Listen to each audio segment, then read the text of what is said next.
Oi, divininhos! Tudo bem, quinto ano, com vocês? Esperamos que sim, pois hoje nós estamos aqui para falar de mais um conteúdo muito interessante e que está no dia a dia de vocês. Isso mesmo! Inclusive, nós já estudamos um pouquinho sobre o que é o infográfico, mas nós vamos agora afinar as nossas ideias para falar um pouquinho mais do que são os gráficos. Então, a gente tem os gráficos e a gente tem os infográficos. Os infográficos nada mais são do que informações, gráficos em forma de gráficos, não é mesmo? E a gente pode construir esses infográficos tanto seguindo aquela linha de raciocínio do mapa mental que a gente estudou lá atrás, em unidades anteriores, e afinar as ideias e transformá-lo em gráficos. Então, a gente pode falar sobre qualquer coisa mesmo. Algo que esteja acontecendo no mundo, algo que esteja acontecendo na sua cidade, uma leitura de livros, sobre personagens, sobre eleições, que a gente está vendo muito agora na TV, principalmente relacionada às eleições dos Estados Unidos, em breve a nossa eleição municipal. Enfim, os gráficos estão aí para trazer as informações de maneira mais clara, para que a gente compreenda melhor aquilo que está sendo dito no texto. Então, o gráfico sempre vai vir junto com um texto. E o gráfico vai exemplificar aquele texto, as informações daquele texto. Lá no nosso livro de práticas de produção textual, a gente vai ver um exemplo muito interessante do que é esse gráfico. Nós vamos ver um texto e nós vamos ver um gráfico também. Nesse texto, ele vai tratar sobre os nomes popularizados, as pessoas que têm o mesmo nome. Então, se a gente for parar para pensar e construir um gráfico das pessoas que têm o mesmo nome só aqui no quinto ano A, B e C, quantas pessoas seriam? E a porcentagem? Quantas Maria Clara nós temos? Quantas Marias? Quantas Anas? Quantas Júlias, não é? Quantos Andrés, quantos Arturs, tudo isso, toda essa informação simples de só nome de pessoas, a gente pode transformar em gráfico.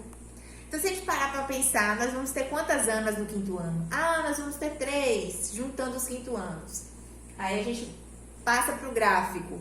Ah, nós vamos ter 5. E aí a gente pode organizar entre quantidade. Então aqui, ó, esse significa 15, esse significa 10, esse significa 3, esse significa a mesma coisa, 2, enfim. Essas informações podem ser transformadas em gráficos. A gente pode contar outras coisas também, como, por exemplo, mantimentos na nossa casa. Quantos feijões a gente tem? Aí a gente coloca aqui, feijão, arroz, açúcar, café, por exemplo. E a gente vai construir o gráfico de acordo com aquelas informações prévias que a gente tem aqui. Mas é importante dizer para vocês que o gráfico sempre vai vir acompanhado de texto. E aí vocês podem me perguntar, como que a gente constrói um texto de um gráfico? Mesma coisa. A gente vai explicar o que a gente está coletando, quais são esses dados que a gente está coletando. Ah, nesse gráfico vocês podem observar a quantidade de mantimentos que fulano de tal tem na sua casa. Ou, neste gráfico, os dados coletados fazem relação com as turmas de quinto ano do Colégio Divina Infância, os nomes de pessoas e por aí vai. Tudo que está no gráfico, a leitura do gráfico a gente transforma em texto.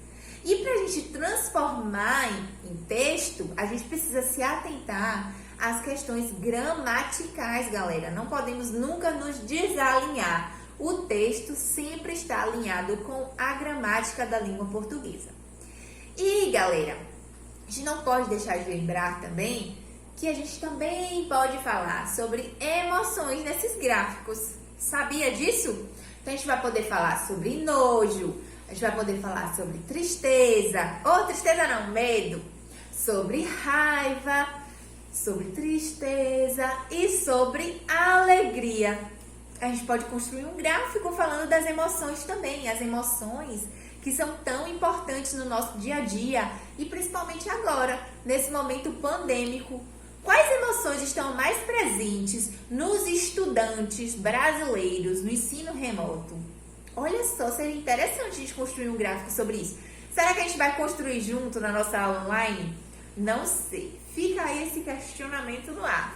Tá bom, pessoal? E assim, de acordo com a nossa ideia do nosso gráfico, a gente precisa se alinhar à gramática também. Então, ela vai estar junto com a gente. Quanto mais a gente estiver alinhado com a gramática, melhor e mais adequado será o nosso texto.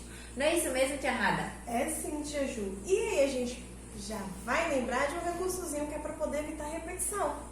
Né, tia Ju? Os gráficos trazem informações, só que não trazem informações repetidas. Apesar de eles poderem explorar de forma diferente, né? Isso. Só o gráfico ou o infográfico, né? Que já traz um textinho também descritivo, como nós já vimos no livro anterior. Mas quando a gente vai relatar esse texto, que a gente vai organizar tudo no texto, que a gente utiliza mais palavras, aí a gente já começa a utilizar os nossos conhecimentos gramaticais. E a gente lembra. Nós vamos organizar palavras para formar um texto. E aí a gente vai utilizar, né, tia Júlia, diferentes classes gramaticais.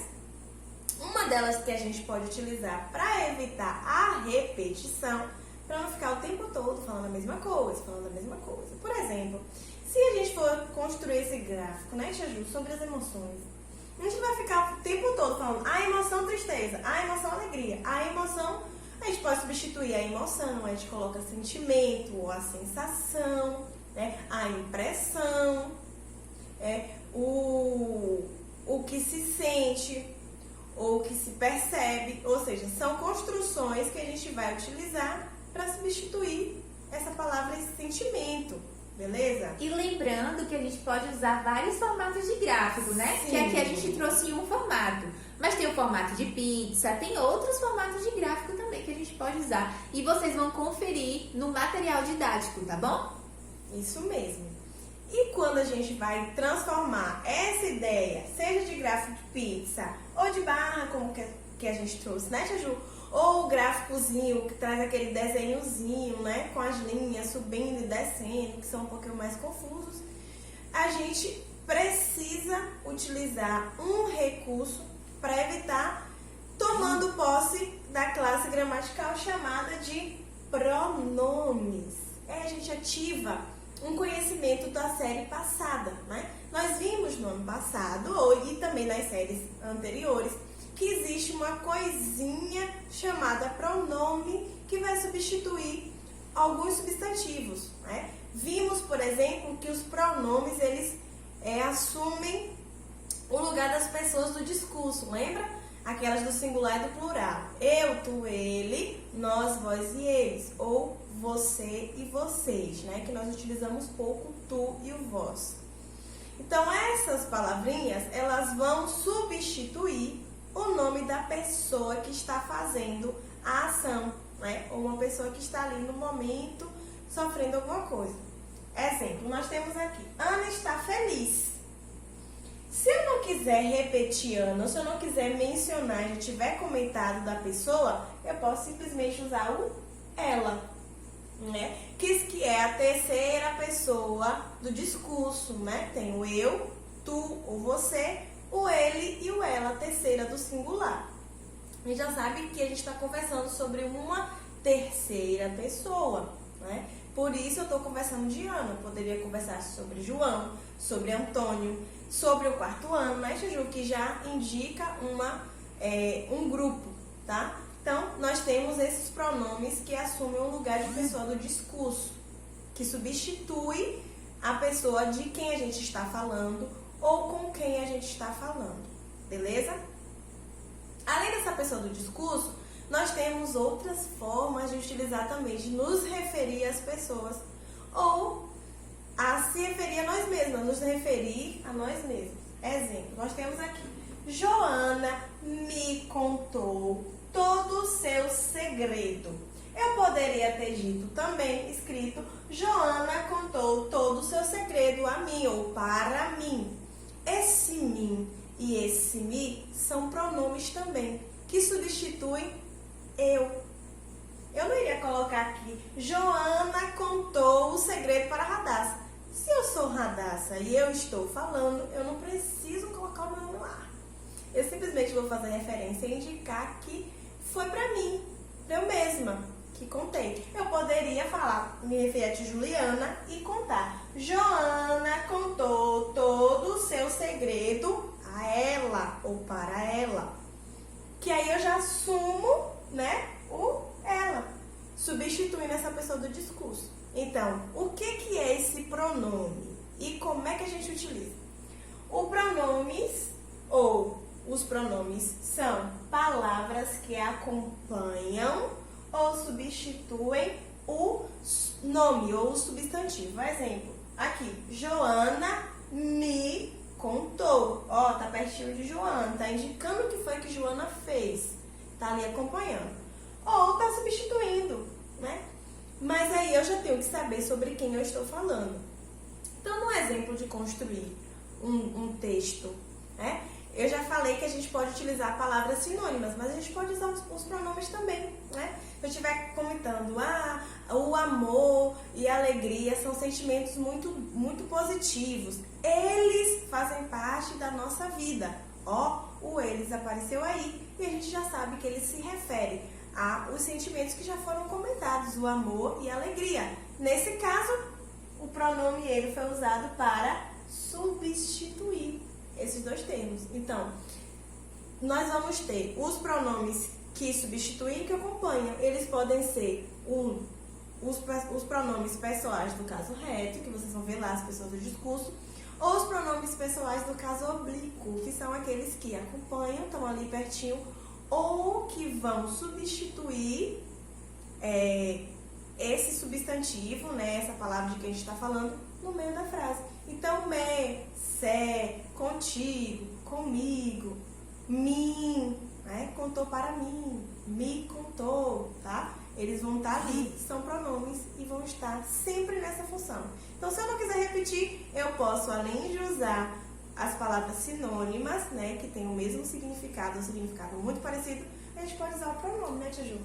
Muito tranquilo, hein, gente? Com certeza, o quinto ano já assimilou, já captou a mensagem, porque esse quinto ano é realmente diferenciado. É top Master Blaster, como eu costumo falar nas nossas aulas online, não é mesmo? Isso mesmo, Ju. Eu já sei que vai estar tranquilo. E se surgir dúvidas, a gente conversa na aula online, explora e conhece muito mais, né? Isso aí. Então, um beijão pra vocês e até lá!